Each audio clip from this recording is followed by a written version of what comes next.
Sarah looked out the window of the hospital room at the pouring rain, her worry growing with each passing minute. Her husband John was 2 hours late returning from his business trip, and with the horrendous storm raging outside, she couldn't stop imagining something terrible having happened. Checking her phone again, she was dismayed to see no new messages. Just as she was about to call the police to report him missing, she heard footsteps rushing down the hall. Moments later, a disheveled John burst through the door, soaking wet but alive. "Thank God you're okay," cried Sarah in relief, hugging him tight. "What happened? I've been so worried." John took a deep breath to compose himself. "It's a miracle I'm even here to tell you about it," he began. "The drive home was treacherous in this storm. About an hour ago, I hydroplaned on a flooded road and lost control of the car." John told her how the vehicle spun out and crashed into a massive tree by the roadside. "I blacked out from the impact. When I came to, the car was crumpled like an accordion, and I could barely move. My leg was trapped and it was agony," he said shakily. "That's when I remembered. I put my phone in the glove compartment before setting off. I hoped against hope it wasn't destroyed." Reaching with great effort, John's bloody hand found his phone intact. With his last bit of strength, he dialed 911 and pleaded for help before losing consciousness again. The operator stayed on the line. "I don't know how long I was out, but the next thing I knew, emergency responders were cutting me free from the wreck." The paramedics rushed John to the ER, where doctors worked tirelessly to stabilize his injuries. "They said if the rescue team had been even 5 minutes later, I wouldn't have made it. It's nothing short of a miracle I'm still here with you," John said, taking Sarah's hands in his. At that moment, they both knew without a doubt that divine intervention had saved his life. A few days later, once John was well enough, they decided to visit the accident site. Pulling up, they were stunned to find the entire area already cleaned up, with not a trace of debris left behind. "How is this possible?" wondered Sarah aloud. Just then, a tow truck driver approached them. "Excuse me, but are you the folks in the bad crash last week?" he asked. When they nodded, he continued, "Thought so. Let me tell you, in 20 years removing wrecked vehicles, I've never seen anything like it. The rain was a gully washer that night,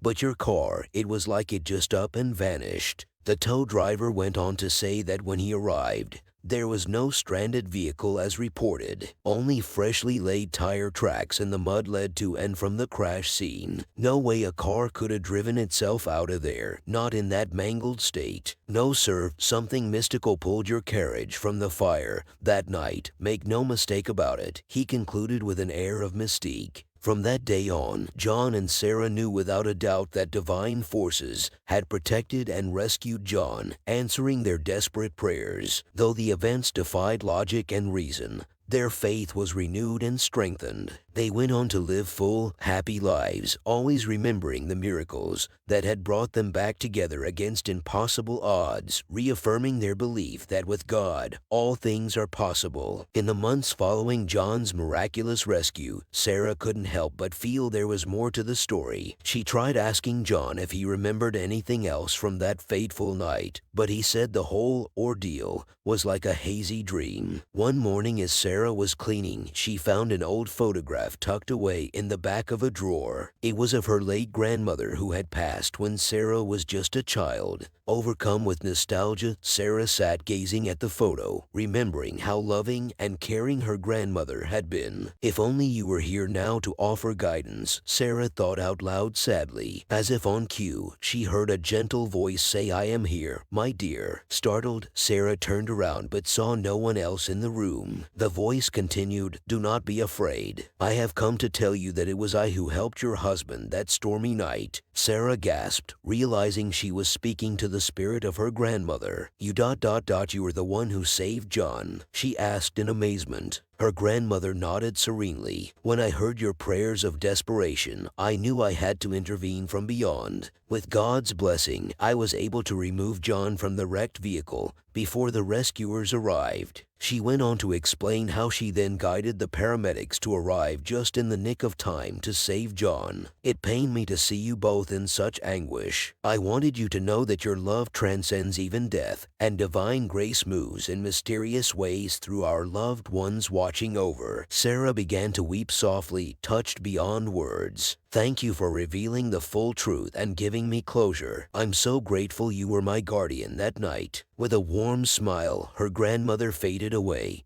her spirit finally at peace now that her role was complete. Sarah emerged from the experience with a profound sense of assurance. She knew without a shadow of doubt that divinity and our connections to departed souls can work miracles when we need them most. Her faith was reaffirmed in the boundless love that extends beyond this life. Feeling a sense of calm after her grandmother's visitation, Sarah decided it was time to share the full story with John. When she recounted all that had transpired, from the tow truck driver's remarks to the spirit revealing herself as their savior, John sat in awestruck silence. "As bizarre as it sounds, I believe you with all my heart," John said after taking it all in. A weight seemed lifted off both their shoulders now that there were no more unanswered questions. They embraced, overcome with gratitude for the love that had quite literally pulled John from the jaws of death that fateful night.